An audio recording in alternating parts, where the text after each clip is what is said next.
The basic way that we extract fossils from the ground is just like Barnum Brown did when he was tearing around here and stuff in the 1890s. He'd dig around them, he'd cover them with plaster, he'd roll them over, cover it with plaster, and then bring the whole thing home. Some other things have changed though. One is that we don't have to use horse plows anymore because we have jackhammer. We can't use dynamite anymore, which I wish we could.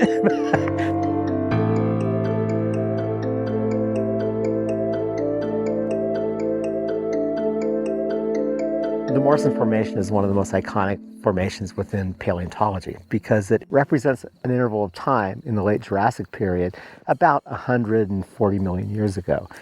But also what's so important about the Morrison Formation in general is that it's the place where the first great dinosaur discoveries were made in North America during the big dinosaur rush of the late 19th century. The dinosaurs from the Morrison Formation became probably the best known dinosaurs in the world. So all these familiar names like Stegosaurus and Brontosaurus and Allosaurus were all found first in the Morrison Formation. When the early dinosaur hunters came out, they dismissed a lot of the smaller animals because they were looking for big animals to fill their dinosaur halls. And that's one of the reasons that we started this excavation, is to try to fill in the picture by looking at the stuff that was ignored by all the early collections.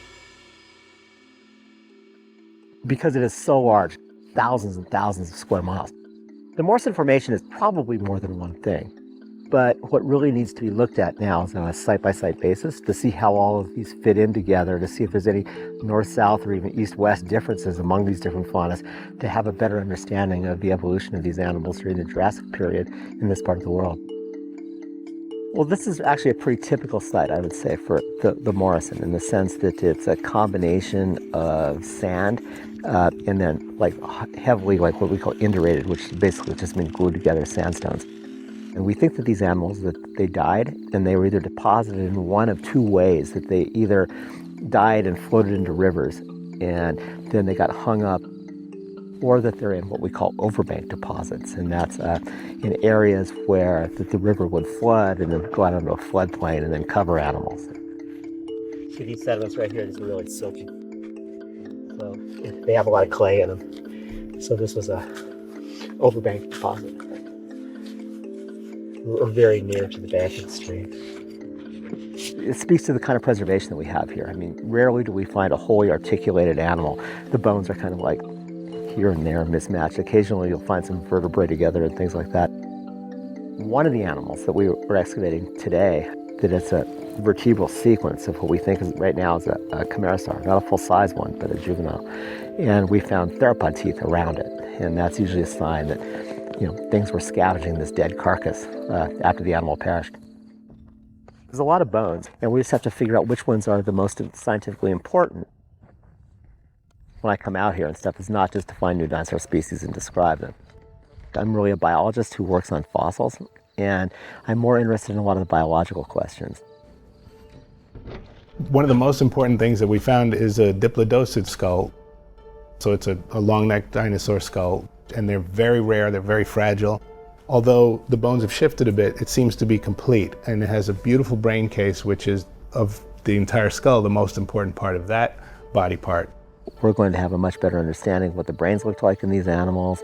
We're going to have a lot better understanding of whether or not they had beaks.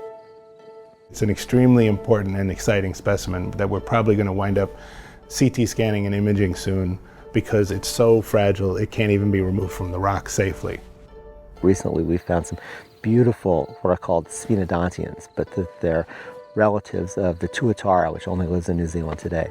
Also, very early mammals are found in some of these beds as well. It gives us one of the best pictures of the origin of a lot of the major animal groups, be they frogs, be they lungfish, be they lizards. We're not really intent on putting a lot of these things on display.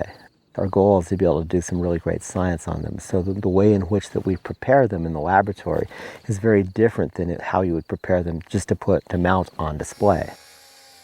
Soft tissue is present in a lot of dinosaur fossils. Sadly, that wasn't recognized until maybe 10 years ago. So a lot of these things were just prepared away back in the museums and things, because people just thought that they were plants or just discolorations. But certainly we've learned a lot now, and there are things like skin imprints, there's other sorts of things that we're only beginning to be able to understand.